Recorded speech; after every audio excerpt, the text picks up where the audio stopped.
Hi friends! Thanks for tuning in. If you like this video, please give it a like, comment below, and take a moment to subscribe to our channel. Saint-Jean-sur-Richelieu is a charming city in the Montérégie region of Quebec. Located just 40 kilometers southeast of Montreal, this city sits on the banks of the Richelieu River, a key waterway connecting Lake Champlain to the St. Lawrence River. Saint-Jean-sur-Richelieu has a fascinating past. It was a significant transportation hub as early as the 17th century, with the French constructing Fort Saint-Jean during their colonial expansion.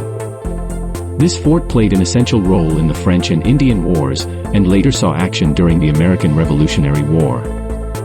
In 1836, Saint-Jean-sur-Richelieu became the site of British North America's first railway, connecting the city to La Prairie.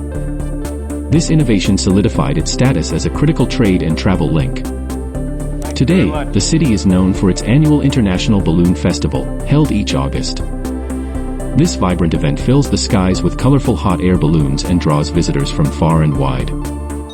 Whether you're exploring its rich history, enjoying the views along the Richelieu River, or taking part in the International Balloon Festival, Saint-Jean-sur-Richelieu offers a mix of cultural heritage and modern attractions.